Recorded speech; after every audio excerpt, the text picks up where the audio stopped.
మరి నేను ఇవాళ అడుగుతున్న మిత్రులారా, ఇవాళ రాష్ట్రాలుగా మనం విడిపోయినాం, కానీ తెలుగు వాళ్ళుగా కలిసి ఉండాలి, ఒకరికొకరం తోడుగా ఉండాలి. ఇవాళ మోడీ ధైర్యమేంది, మోడీ బలమేంది, మోడీ బలగమేంది, బీజేపీ అంటే అర్థమేందో ఇవాళ ఆంధ్రప్రదేశ్ మిత్రులు ఆలోచన చేయాలి. బీజేపీ అంటే బాబు, జగన్, పవన్, ఈ ముగ్గురు బీజేపీ. బాబు, జగన్, పవన్, మోడీ బలం, మోడీ బలగం. ఇంక ఆంధ్రప్రదేశ్ ప్రజల కోసం మోడీ ఎందుకేం చేస్తాడు? ఎవరు గెలిచినా ఆయన దొడ్లోకి పోయేటోళ్ళే. ఈ ఆంధ్రప్రదేశ్లో 25 ఎంపీలు మోడీ ఖాతాలో ఉండేటివే. మీరు ఈడ అనుకోవచ్చు మేము ఈ పక్కన ఉన్నాం లేకపోతే ఆ పక్కన ఉన్నామని. అయ్యా, జగన్ రెడ్డి పక్కన ఉన్నా, పెద్దలు చంద్రబాబు నాయుడు గారి పక్కన ఉన్నా, వీళ్ళిద్దరు కలిసి ఢిల్లీలో వెళ్తే మోడీ పక్కనే ముత్యాల ముగ్గులో రావు గోపాలరావు పక్కన ఇద్దరు ఉంటారు, తందానా తానా అనేటోళ్ళు. వీళ్ళిద్దరు అదే కదా ఢిల్లీకి వెళ్తే. ఢిల్లీలో వీళ్ళు ఎవరైనా మోడీని అడుగుతారా? మోడీని నిలదీస్తారా?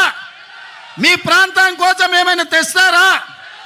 మరి ఒకవేళ తెచ్చేటట్టు అయితే 5 ఏళ్ళు వారున్నారు, 5 ఏళ్ళు వీరున్నారు. పోలవరం పూర్తెందుకు కాలే, రాజధాని రాలేదెందుకు మనకు? మీరు ఒక్కసారి ఆలోచన చేయండి మిత్రులారా. వాళ్ళిద్దరూ పాలన చేసే నాయకులు కావాలనుకుంటున్నారు, వాళ్ళిద్దరూ ప్రశ్నించే గొంతులు కావాలని అనుకుంటలేరు మిత్రులారా. ఇవాళ అందుకే నేను అబద్ధాలు చెప్పదలుచుకోలే, అలవి కాని మాటలు మీకు నేను చెప్పదలుచుకోలే. వాస్తవంగా మీకు కావాల్సింది పాలకులు కాదు, మీకు కావాల్సింది ప్రశ్నించే గొంతుకలు.